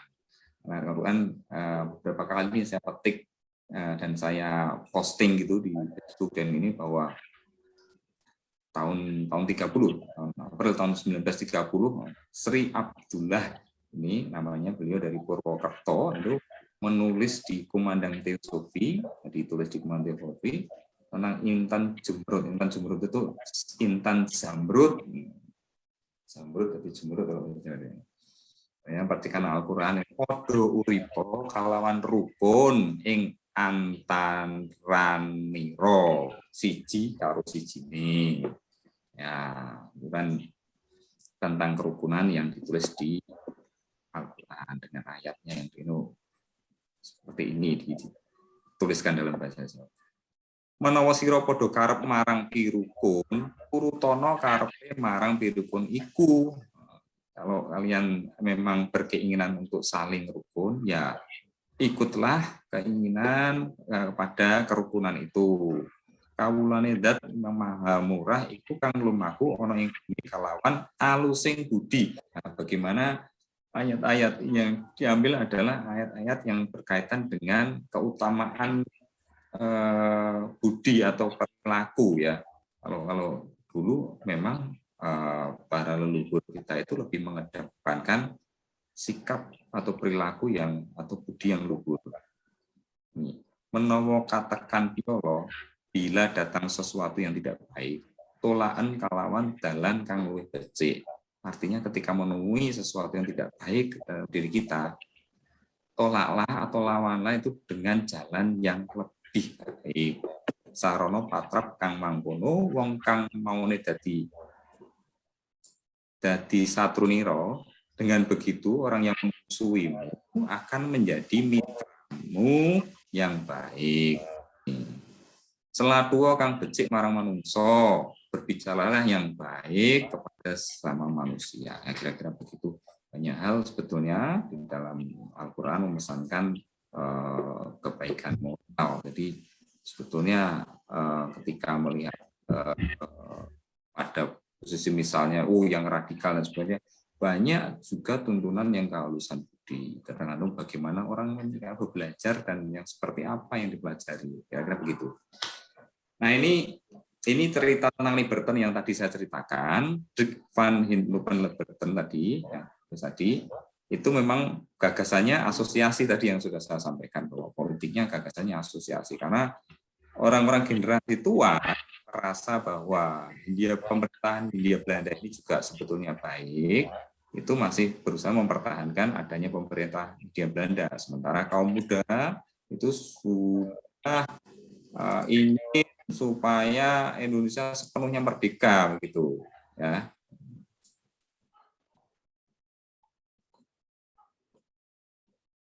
Saya sambil membaca chatnya ini. Terima kasih yang sudah nulis di chat ya, Mas Dr. Bahrudin. Kata RMP Sosok Kartono, pring podo pring, susah podo susah, seneng podo seneng. Satu lagi dipakai. Pak Yohana juga menyampaikan pesan di sini. Pak Derajat juga, Mas Gus Dur, terima kasih. Ada Pak Arnubro. Kalau Kiai Sadra dan Kiai Tunggul Wulung, ini mungkin sesi yang lain yang saya sebetulnya juga mempelajari sejarah terutama Kiai Tunggul Wulung. Sebagai tumenggung penunggu semua ini menarik, nanti dibaca menarik itu ex-laskar Diponegoro itu bagaimana kepelayon kemudian mencari identitas baru ini hingga menjadi lahir cerita-cerita menarik yang cukup banyak di situ ya, kapan-kapan dibicarakan. Liberton itu tadi yang menjadi sentral dari teosofi di Hindia Belanda itu belajarnya kepada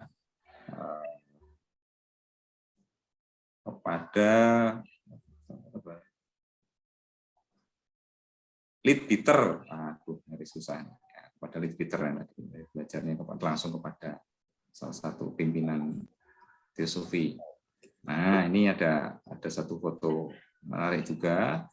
Ini utusan yang dikirim ke Hindia Belanda, ada Abdul Muiz. Abdul Muiz ini syarikat Islam, betul-betul tokoh syarikat Islam. Ada Dr. F. Lao, Remtep, Abdul Muiz di belakang ini. Kemudian ada Raden Tumenggung Danu Subondo, kemudian ada Mas Ngabei Jiwo Sewoyo, kemudian ada Dirk van Hinlupen Labberten, atau yang punya julukan sebagai Kiai Santri juga. Nah, ini saya bingung apakah karena belajar kepada Kiai Santri kemudian teman-temannya menjulukinya sebagai Kiai Santri juga atau seperti apa, ya, kurang paham ini. Yang sebelah kanan adalah Pangeran Kusupodingrat. Jadi satu misteri ini, siapa yang blunder nulisnya, apakah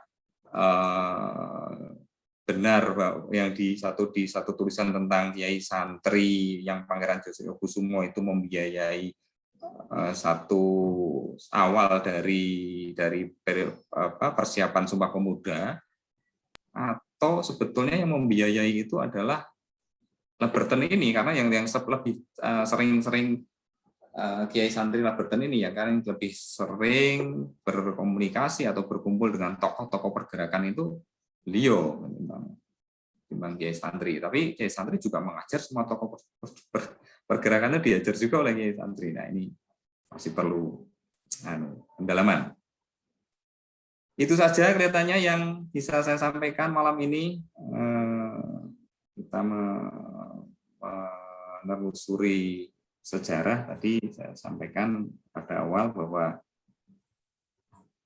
hendaknya jika belajar sejarah atau jika membaca sejarah, jauhkan dari sikap emosional, dendam, si marah gitu ya. Karena kalau saya beberapa kali melakukan diskusi sejarah itu, ujung-ujungnya ada pihak yang merasa marahnya bukan kepada saya, tapi kepada sejarah yang terjadi gitu. Sejarah yang terjadi ya marah. Misalnya ada perselisihan antara tokoh A dan B, kemudian merasa bahwa wah yang satu mengadili tokoh A sebagai tokoh yang ini. Nah, itu kemudian sampai marahnya itu di ini kalau membaca sejarah caranya begitu ya repot nanti kita. Sama sebetulnya keobjektifan kita dalam membaca sejarah ini sangat penting. Ketika membaca sejarah ini nggak ada pretensi untuk mengadili atau apapun, kita hanya melihat bahwa karena semuanya itu berproses dan berubah gitu ya. Nah, kalau dengan pelajaran esoteris kita ya sama. Ketika melihat itu harusnya ya seobjektif mungkin, sealami mungkin gitu kan. Dengan meditasi meditasi Budi namanya ya, melihat sesuatu itu sealami mungkin, tanpa pengadilan, tanpa pikiran melakukan pengadilan dan sebagainya. Termasuk ketika kita mengambil sikap pada ya sikap orang lain juga sama seperti itu. Bikin yang apa? Yang ini dulu, yang lebih baik. Jam berapa nih Mbak Yu? Kok sudah ada terima? Jam 9, setengah 10. 10 kurang ya, setengah 10 kurang 10. Setengah 10 ya. Masih bisa kita sesi tanya jawab ya. Monggo. Ya, silakan. Ya. Ini Ini yang di chat kelihatannya kok belum ada yang bertanya ya, cuman berkomentar. Saling berkomentar dan tegur sapa, monggo. Nah, sekarang kalau yang mau bertegur sapa silahkan. Ini saya silakan, mungkin mau berdiskusi langsung dengan Mas Diki, monggo silahkan. Atau saya yang malahan yang belajar. Mas Yudi, boleh saya ikutan? Kalau saya nggak boleh gimana ini? boleh pasti. Dengan senang hati. Monggo. Untuk menyambung ini tadi Pak Imam Sudrajat mengenai teosofi, bahwa sekarang ini banyak anak-anak muda yang masih kecil bahkan itu spiritual atau teosofinya itu udah tinggi, biarpun mereka masih muda dalam umur. Tapi yang saya lihat adalah jiwanya mereka itu entah inkarnasi yang keberapa atau memang jiwa-jiwa muda yang dikirim oleh Tuhan untuk membenahi dunia ini yang sedang bergejolak khususnya dalam hal teosofi. Nah, ini hendaknya para kita yang tua-tua itu juga mau mendengarkan apa ya, atau kita bilang sebagai anak-anak indigo lah. Kita jangan terpaku dengan oleh keyakinan kita yang sudah tua-tua ini, tetapi ada masukan juga dari para anak-anak muda, itu bisa di-sharing bersama, paling enggak antara hubungan yang muda dengan yang tua, itu ada terjadi komunikasi yang sangat harmonis. Sehingga, kamu ada kata-kata kamu masih muda, tahu apa. Nah, itu justru kita mengucilkan diri kita sendiri. Gitu aja, Mas. Terima kasih. Siap, Om Joko. Ya, ini Om Dipo, Om Joko. Kami sudah lama sekali mengenal ya. Kita ada di persaudaraan universal bersama. Ya, intinya setuju sekali Om Joko. Setuju sekali ketika anak-anak muda tadi juga berpendapat bahwa sebetulnya banyak loh anak-anak muda yang punya talenta spiritual yang luar biasa. Iya, saya juga melihatnya demikian, sebetulnya banyak, bahkan mereka lumayan ini lompatan-lompatan pemikirannya, misalnya Starseed gitu kan, pemikiran tentang pemahaman-pemahaman baru tentang kosmos gitu, yang kadang kita malah nggak ngeh gitu, nggak dengan pemikiran mereka, karena ya itu tadi mungkin gap generasi itu, antar generasi itu ada. Ini sekarang tahun 2020 ya, jadi generasi tahun yang lahir tahun menjelang tahun 2000 atau tahun 2000 persis gitu, sekarang sudah menjadi pengendali, harusnya menjadi pengendali 20 tahun ke depan ini. Nah, seperti yang tadi saya bilang, siklus 20 tahunan ini, anak-anak muda ini kalau dia bisa mengambil alih, artinya pemikirannya itu menjadi hebat setelah 20 tahun, maka 20 tahun ke depan itu menjadi milik mereka. Tapi ketika mereka tidak bisa mengambil kesempatan itu, maka 20 tahun itu akan terlewati. Contoh, ketika 65, tahun 80 tidak ada apa-apa, kemudian baru tahun 2000, kemudian baru muncul orang yang bisa mengambil langkah melakukan kontribusi kepada kehidupan berbangsa dan bernegara. Nah, sekarang secara global spiritual bahwa banyak anak muda yang indigo dan sebagainya ini mungkin memang jiwa-jiwa tua yang lahir kembali yang diturunkan ini. Semoga memang begitu, dan kemudian ada kesadaran kolektif, kesadaran universal yang bagus. Kalau teosofi dulu mendorong yang Eropa supaya melihat kearifan timur dan kemudian sedikit melupakan hedonisme, sedikit melupakan materialismenya, kemudian mendorong yang lokal ini supaya punya semangat, punya keyakinan, supaya orang-orang Hindia Belanda ini juga tumbuh kesadarannya, ini juga didorong sehingga akhirnya ketemu menjadi satu titik temu yang mengantar kita pada suatu hubungan antar umat manusia, antar percikan ilahiyah yang sepadan gitu ya. Tidak saling mengkoloni, tidak saling menjajah, tidak ada nekolin, tidak ada begitu kan. Saya begitu. Kira-kira begitu, Om Joko, Om Dipo. Ada lagi teman-teman yang ingin menyampaikan sesuatu? Dari Bu Parwatri nih, sangat matur nuwun Mas Yudi. Kadosipun buku-buku teosofi aksara Jawi basa Jawi perlu kita alih aksara lan alih basa. Akan dateng basa Indonesia supados saged kawaos generasi penerus. Injih Bu Parwati, sarujuk dan mohon bimbingan. Saya yakin Ibu jauh lebih bisa memahami bahasa Jawa lama dengan baik. Saya sebetulnya juga agak-agak pada intinya masih memahami, tapi saya yakin generasi di belakang ini mungkin gap-nya jauh lebih banyak daripada saya. Kalau saya dengan Ibu pasti juga sudah ada gap banyak bahwa ibu jauh lebih bisa memahami bahasa-bahasa tersebut. Saya mungkin nggak sebagian berapa persennya. Nah, ibu pasti bisa membimbing kami, ya. Kemudian nanti saya juga mungkin akan meneruskan ke generasi yang tadi yang disampaikan Diko Joko bahwa generasi muda ini perlu dirangkul, ini terus digandeng sampai di bawah. Ya, harapannya begitu. Keilmuan teosofi, kekayaan kepustakaan teosofi sangat kaya. Dulu percetakannya tidak cuma satu tok, itu ada banyak ini dan aktif.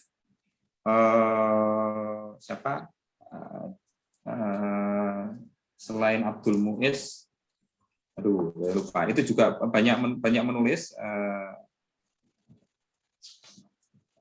tokoh Islam itu banyak menulis. Soekarno sendiri juga mengakui bahwa banyak sekali literatur teosofi yang beliau baca di perpustakaan teosofi karena bapaknya yang juga menjadi anggota teosofi sehingga mempunyai akses ke perpustakaan itu. Kemudian ya banyak kontribusi secara pengetahuan bahwa teosofi itu memang naskah-naskah lamanya kelihatannya menjadi satu perbendaharaan kekayaan tersendiri yang harusnya kita cetak ulang, kita tulis ulang tadi. Monggo Ibu kalau mau ada program ini. Saya menemukan itu di Yayasan Sastra Lestari.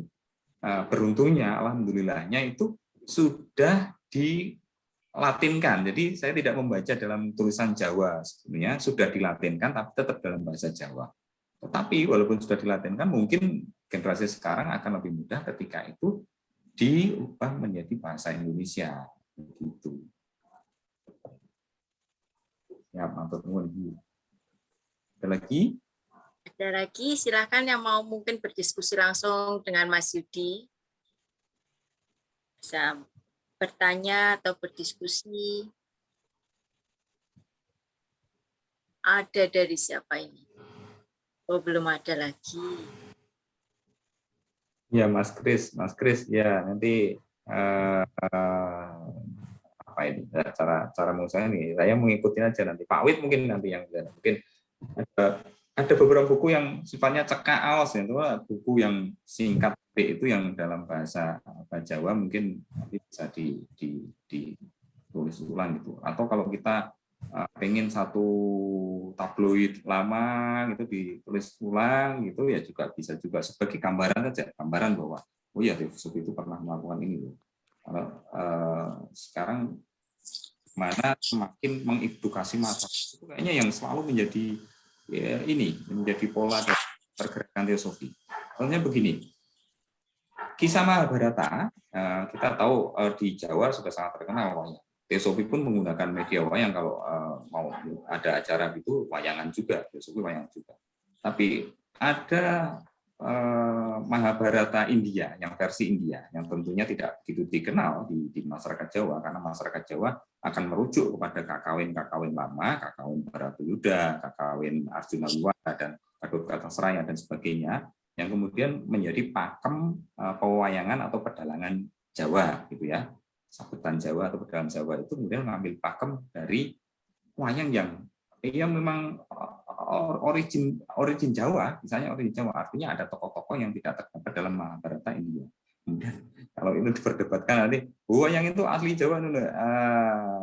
Ini kalau telusur saya kisah besarnya ya tetap dari India, tapi pujangga-pujangga Jawa itu punya kreativitas. Sebetulnya ketika diminta oleh raja-raja Jawa untuk menceritakan wayang, itu yang diceritakan bukan wayang yang Mahabharata di India, tetapi adalah kisah para raja itu sendiri. Contohnya Setyaki Jayabaya kemudian meminta supaya dibikinkan serat Baratayuda untuk sedang penangguh itu adalah perperangan antara beliau dan kakak beliau sendiri. Beliau merasa seperti kok ini koyok Mahabharata, kemudian minta dituliskan kisah itu ya sanepan dari kisah beliau sendiri, bukan Mahabharata yang di India. Itu betul, tapi itu tidak berarti bahwa kisah Mahabharata itu asli dari Indonesia. Kalau pewayangan dari Indonesia, pewayangan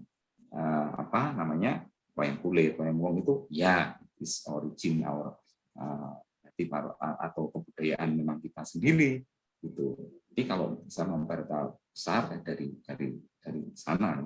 Nah, itu ditranslate ditransit oleh teosofi. Teosofi juga saya menemukan itu juga Bharatayuda diterbitkan oleh teosofi. Nah, betapa ini masyarakat pasti sangat senang ketika ada cetakan-cetakan baru yang kemudian bisa dibaca oleh banyak orang gitu kan. Banyak orang itu ini sangat-sangat mendukung, sangat mendorong orang Indonesia pribumi untuk semakin maju, semakin berpendidikan pada saat itu. Tentunya begitu. Mas Yudi, sedikit menambah, ide itu bagus ya. Jadi menerjemahkan buku-buku teosofi yang sudah atau konsep teosofi yang dalam bahasa Jawa kembali ke bahasa Indonesia. Sebetulnya PB sudah mendesain gitu ya. Ada terjemahan-terjemahan yang dari Pak Darmana, juga Michelle itu menerjemahkan banyak itu dari bahasa Inggris yang sebetulnya akan kita cetak gitu. Kemudian kita publikasikan. Saya pesan kepada Litbang ya Mbak, itu agar dipilihlah buku-buku yang yang layak untuk kita publikasikan gitu. Teosofi ini kan memang begini Mbak Mas Yudi ya. Organisasi perhimpunan teosofi itu wajib tetap ada dan dia menjaga ranah atau istilah Mas Yudi itu marwah dari perhimpunan. Jadi tidak diartikan bahwa ajaran kita tidak boleh disebarkan. Jadi kalau teman-teman browsing website kita, itu ada beberapa materi yang di-share oleh Mbak Yu itu terbuka, kan gitu. Nah, saat mendalami itu akan berbeda, memaknakannya akan berbeda, lah itu harus dikaji di internal teosofi begitu, di anggota. Nah, yang perlu dipahami oleh semua bahwa Adyar-pun itu masih memetakan. Jadi laporan anggota, mana anggota-anggota, mana yang menyatakan keluar, mana perhimpunan atau lodge yang baru, mana yang keluar, begitu Mas Yudi. Jadi tetap pun mengarahkan seperti itu. Gitu matur nuwun Mas Yudi. Jadi ke depan kita bisa makin banyak mengembangkan ya, menerjemahkan buku dan kita terbitkan. Satu lagi Mas Yudi, kita perkenankan mahasiswa-mahasiswa yang di Solo itu ada perpustakaan yang diakses oleh mahasiswa. Ada Pak Bandi itu dipersilahkan. Sekarang pun perpustakaan di sana masih ada dan dikelola oleh Pak Ahmad. Di Surabaya bisa akses Pak Rudi begitu. Makasih Mas. Ya, ini memang kekayaan teosofi adalah kekayaan literasi, saya pikir begitu Pak Wid, ya. Dan tadi kembali teosofi sebagai suatu organisasi dan teosofi sebagai sebuah ajaran ini harus dimaknai atau dipahami khususnya oleh anggotanya dengan baik ini kan. Mana itu sebagai sebuah ajaran yang sifatnya universal atau ajaran esoteris yang memang mendorong kesadaran umat manusia seluruhnya begitu ya, untuk bisa pelajarannya kan memang seperti itu. Tapi sebagai organisasi juga mempunyai marwahnya ya tadi ada ADART yang harus dipahami oleh internal gitu. Nah, sementara ajaran-ajaran yang sebetulnya ini yang perlu dipilah disaring memang mana yang menjadi konsumsi umum, mana yang tidak atau umum terbatas.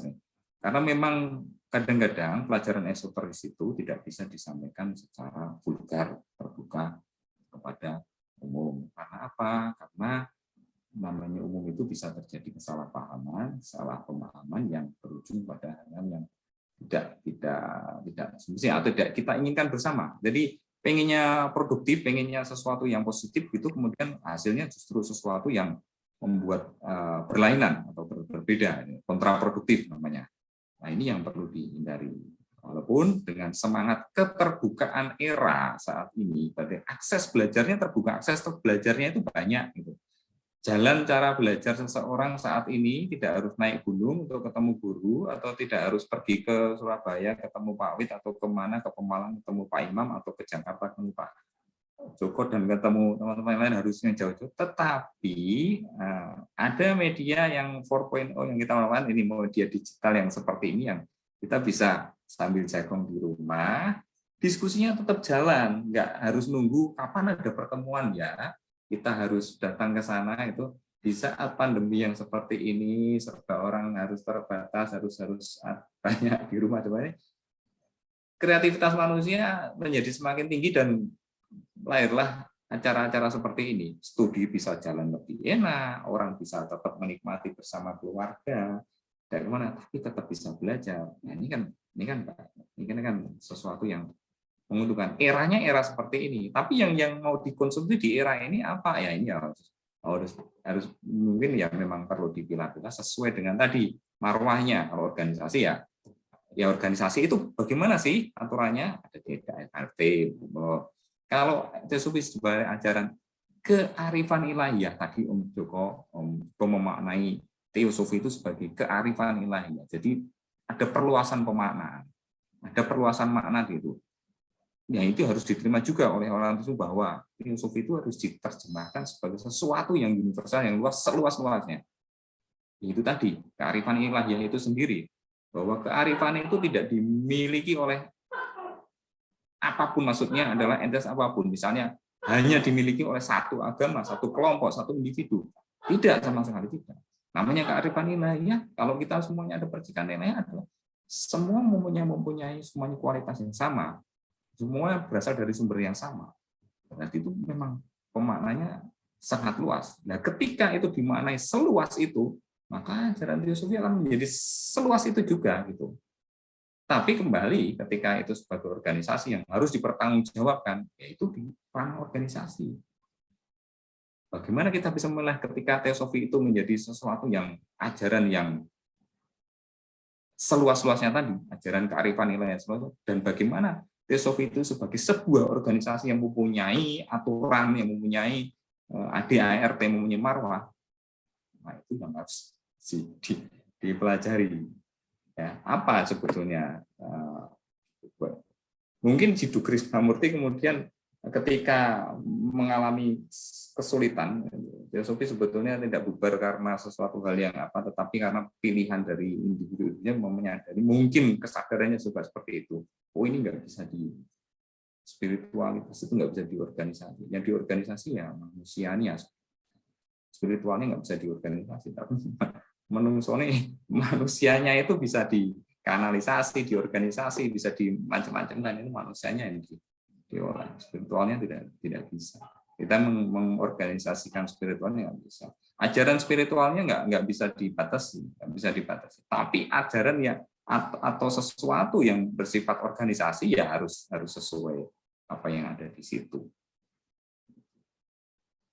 Tidak mudah, tapi saya yakin itu bisa, sehingga tempo dulu, teosofi, tempo sekarang atau saat ini, dan masa depan, teosofi akan berkelanjutan, dan mungkin tahun-tahun keemasannya, ya mungkin banyak orang yang bermimpi pengen mengalami tahun keemasan lagi, tapi langkah-langkahnya biasanya tidak sesuai. Mimpinya tinggi, tapi langkahnya pendek, jadi ya yang terjadi ya begitu saja. Bukan di satu organisasi, banyak, bahkan di semangat keagamaan juga sering begitu.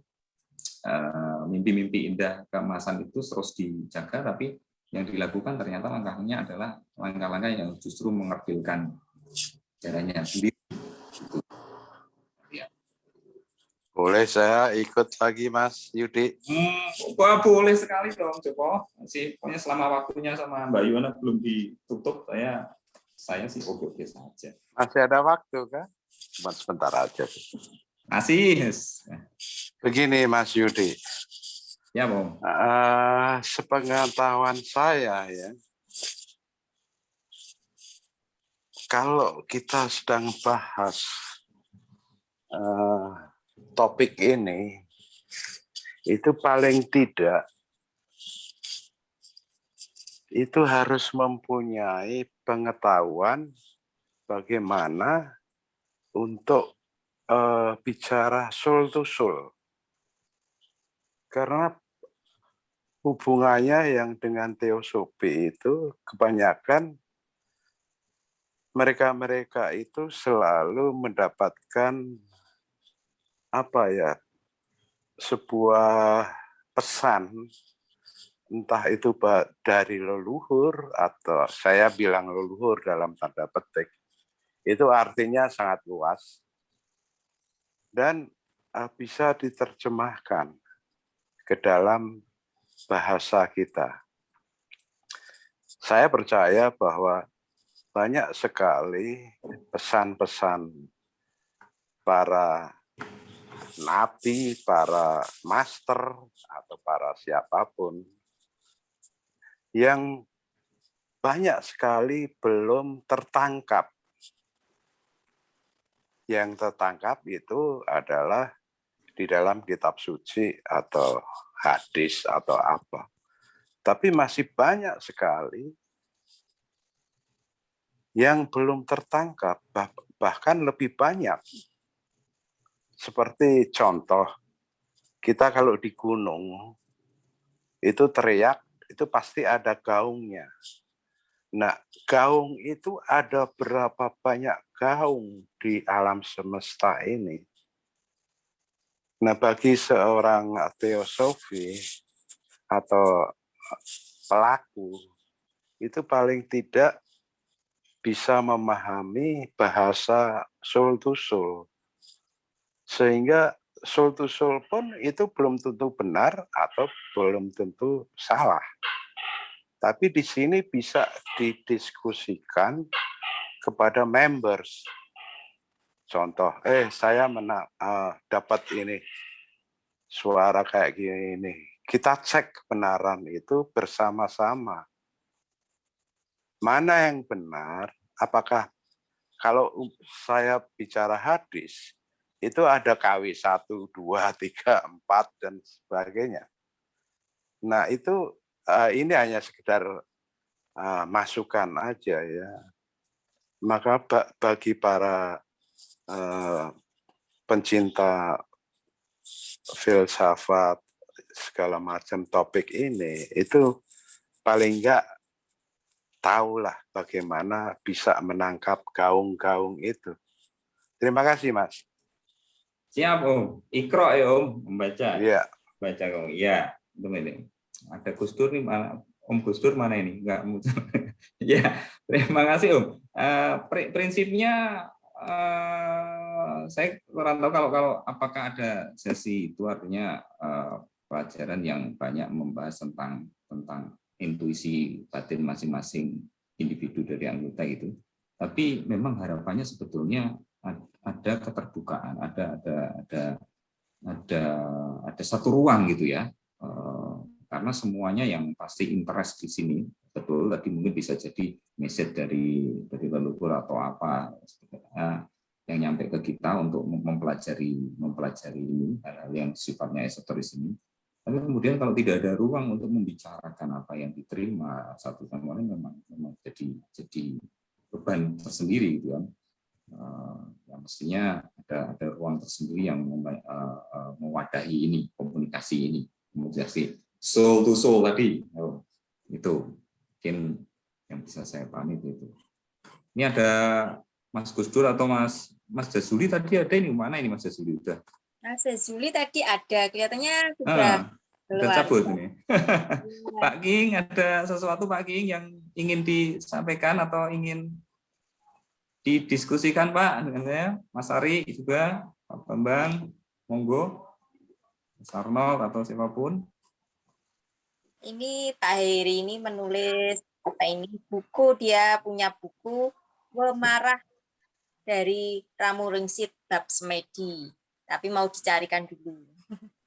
Nah, ya mungkin itu tadi kekuatan literasi teosofi itu terbukti gitu ya. Ada memang literasinya pada zamannya pada awal itu menjadi leading, teosofi menjadi leader penyedia literasi yang membantu kesadaran intelektual, kesadaran spiritual daripada bangsa ini menjadi mengantarkan kita kepada kemerdekaan yang kita capai itu.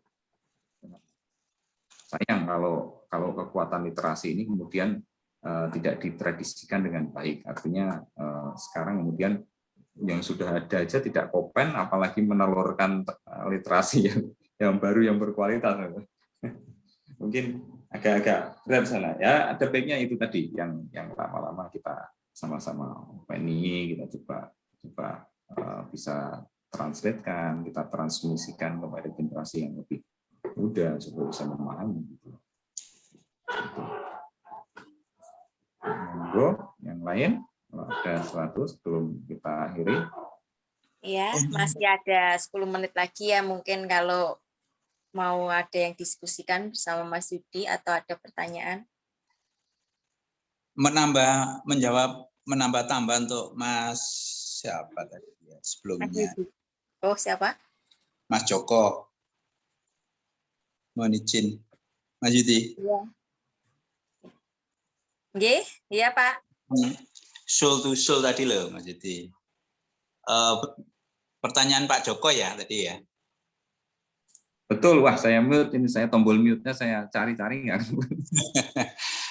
Pak Joko. Iya, monggo silahkan. Itulah yang Pak Joko, ya itu ada Pak Joko. Jadi di teosofi itu ada materi-materi yang memang kita bicarakan terkait dengan esoteris ya. Jadi di studi kita kan ada 3 ya, studi, meditasi, dan pengabdian. Di meditasi itu mungkin bagiannya adalah tentang bagaimana memahami tentang internal kita. Ada buku-buku teosofi Pak yang ada ditulis oleh Mbak Michelle, diterjemahkan oleh Mbak Michelle itu bicara tentang cakra-cakra. Kemudian ada sesi di mana kalau kita ketemu di kongres begitu, Mbak Michelle kadang-kadang mencoba untuk membantu kita meregresi kita dulu siapa begitu. Di meditasi kita juga ada studi tentang makhluk-makhluk gaib juga ada Pak gitu. Nggih. Nanti barangkali perlu Mas Yudi ya satu sesi, tapi itu diperuntukkan untuk anggota biasanya Pak Yudi. Ya. Itu masalahnya. Jadi saya jadi bingung ketika itu harus dibahas ya, di umum begitu. Tapi enggak apa-apa lah memenuhi. Ya mungkin Pak bisa apa ya? Caranya jadi publishnya itu supaya aman gitu, kemasannya itu supaya aman, jadi supaya tidak salah tafsir bahwa mungkin ya ada rambu-rambu yang kita jaga dari awal gitu ketika yang ini ya, sudah kita diskusikan dengan Litbang gitu Pak Yudi. Saya kira kita memang sepakat, kita memang harus mulai terbuka begitu. Tetapi harus kita pilih di mana ada ajaran-ajaran yang sedikit berbeda dengan pemahaman agama, itu yang harus kita jaga, itu aja. Tapi kalau bicara tentang cakra, tentang regresi dan sebagainya itu saya kira bisa lah. Gitu Pak Yudi tambahannya. Siap Pak Wid, betul, leres itu. Itu pula yang sebetulnya terjadi ketika teosofi awal masuk ke Jawa begitu ya. Titik celah masuknya kan ada di satu di kalangan ningrat tadi, bahwa pemahaman kalangan ningrat ini sudah hampir satu frekuensi begitu dengan teosofi, pemahaman tentang wayang, tentang ajaran-ajaran Hindu Buddha pada awal tentang meditasi, tentang kegaiban itu menjadi sesuatu yang bukan sesuatu yang aneh atau berbeda. Jadi ketika teosofi masuk kemudian melengkapi penjelasan fenomena itu bisa dijelaskan lebih jelas, prosesnya bisa diterangkan dengan lebih baik. Ini jauh menjadi sangat menarik bagi orang Jawa. Ketika yang waktu itu hanya mempercayai sesuatu tanpa mengetahui proses. Dan ketika proses ini dibabar, dibuka, itu jadi pengetahuannya semakin banyak yang melahir tadi. Banyak hal-hal baru yang selama ini begini. Dan kalau kewaskitaan saya kira orang Jawa tidak kalah gitu ya. Tapi bagaimana menerjemahkan suatu sandi, suatu orde, suatu bahasa di wilayah mistik, di wilayah spiritual ke dalam bahasa real ini kan, ini punya harus ada jalur khusus, ada pemahaman khusus. Nah ini yang sebetulnya dilakukan oleh para filsuf awal itu, bagaimana sesuatu yang mistikal, sesuatu yang di wilayah batin gitu bisa dijabarkan dengan baik dan bisa diterima dengan akal, sehingga orang-orang bertumbuh dalam pengetahuan, tumbuh dalam berfilsafat itu tidak hanya sekedar tadi memahami kebutuhan sesuatu yang hanya sudah diajarkan, wes kudu ini orang ngerti jumlahnya, tidak tahu kemana tujuannya dan apa penyebabnya itu. Ini yang berbeda. Nah ini tradisi ini tradisi yang positif, misalnya studi nanti digagas satu studi tentang chakra, tentang apa ini. Tapi yang pertama memang itu yang harus dikembalikan juga di teosofi sendiri, bahwa mistisisme ini, sisi okult ini menjadi sesuatu sebetulnya yang sangat wajib diketahui dan wajib dipahami oleh. Kalau selama ini mungkin yang saya kadang diskusikan dengan Mas Desuri, ini banyak pengetahuan ini ya, banyak pengetahuan secara intelek, bukan pengetahuan batin. Walaupun yang dibahas itu pengetahuan batin, tapi pengetahuan batin itu tidak kita dapatkan melalui batin, tapi melalui ini, karena itu hanya telling sesuatu cerita ini akan berbeda ketika itu bisa didapatkan oleh batin. Jadi pemahamannya akan berbeda. Kalau ini menghafal siklus evolusi bumi, saya nggak pernah bisa hafal, karena itu sifatnya ingatan itu mudah untuk lupa. Tapi kalau itu bisa dipahami dengan batin, nah itu kapan aja ya tidak akan terlupa, dan tahu cara gulung gelarnya tahu ketika kita memahami itu secara batin, tidak hanya secara intelektual. Sesuatu pengetahuan batin yang hanya dipahami secara intelektual, kemudian hanya menjadi pengetahuan intelektual, bukan pengetahuan batin. Justru yang harus kita lakukan memang harus tadi tiga tadi di ini Pak Mit, ada meditasi, pelayanan, dan apa tadi Pak? Studi meditasi pelayanan, meditasinya juga harus dijalankan.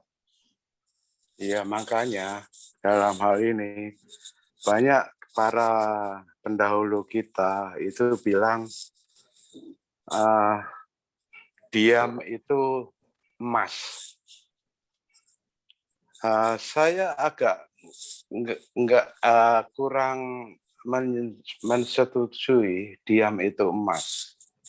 Apakah kita dengan pertemuan ini itu kalau kita ngikutin diam itu emas, ini tidak akan terjadi kan pertemuan ini. Jadi kita sebagai manusia diberi sebuah manusia adalah ciptaan yang paling sempurna. Apakah kita akan menurunkan derajat kita kepada emas? Diam. Jelas tidak bisa, kan? Kodrat kita komunikasi. Para leluhur kita, para pendahulu kita, nabi atau master, itu apakah dengan cara diam itu adalah emas akan terjadi? Enggak akan terjadi, kan? Terima kasih, Mas. Ya, mungkin pada kondisi diam adalah emas ketika kita bermeditasi, bahwa diamnya pikiran, diamnya gejolak batin itu menjadi sebuah emas ketika konsep itu diterapkan di meditasi. Tapi dalam keseharian ini memang yang diperlukan komunikasi. Justru memang keunggulan Homo sapiens jenis kita ini, makhluk jenis kita ini adalah keunggulannya kita mempunyai komunikasi yang jauh lebih baik dibanding dengan makhluk lain, sehingga kita unggulnya di situ karena komunikasi yang kita punya ini. Nah, kapan kita tidak mengaktifkan cara berkomunikasi atau kita menjadi diam, ya tadi saat entah meditasi. Nah, saat pelayanan, nah ini banyak komunikasi mestinya. Sangat mencari pengetahuan, komunikasi yang terjadi. Tapi ada ranah di mana kita harus diam, pikiran diam, hening, batin juga diam, itu di ranah meditasi yang sebetulnya menjadi salah satu pilar dari pelajaran di jadi memang tapi kesulitan apa ya, kita belum mendesain cara-cara menemukan belajar meditasi misalnya lewat virtual atau apa, tapi sekarang cukup banyak sebenarnya saya melihat apa bimbingan meditasi atau apa yang lewat online itu banyak. Tapi pada intinya harus ada master juga nih. harus menciptakan, harus ada yang memang ada di situ yang memang mau untuk berbagi ilmunya. Saya yakin jadi anggota TESOFI atau pengurus pasti ada yang memang mastering ilmu meditasi begitu, nggak sekedar teori dari buku, tapi memang benar praktisi yang memang sudah sangat mumpuni. Jadi mungkin bisa tentu untuk iya, saya paham itu, tapi saya punya pemikiran lain. Saat kita meditasi itu bukan diam atau apa, tapi kita sebagai pengamat melihat. Makanya bahwa siapa yang bilang bahwa itu suwung, dalam hal ini meditasi, seseorang yang sedang menjalankan meditasi, dia secara tidak langsung dia akan berkata suwung. Nah, yang sedang melakukan meditasi itu boleh dikatakan sebagai pengamat, karena apa yang diamati, apa yang dia lihat, itu memang tidak ada apa-apa. Begitu, Mas. Terima kasih. Nah, ini mungkin perlu sesi tambahan, Pak Wid, terkait dengan konsep suwung atau Pak Wid ini jago ini sebetulnya. Nanti ada bimbingan meditasi dari Pak Wid juga bisa ini, Pak Wid.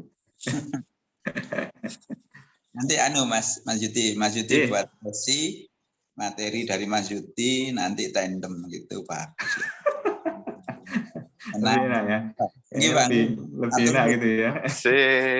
Asik. Ya. Jangan lupa saya diundang loh ya. Oh iya, Pak Joko, siap. Kita undang ya Pak Wid.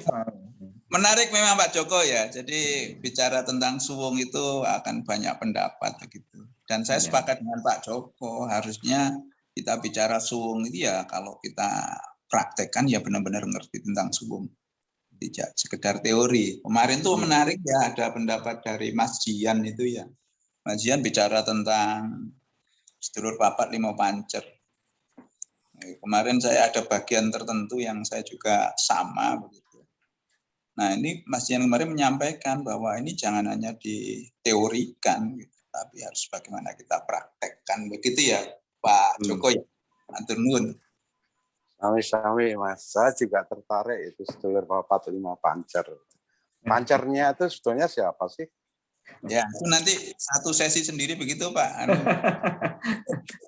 Ya, ini saya sudah dapat message dari Mbak Yohana yang mengingatkan waktu durasi.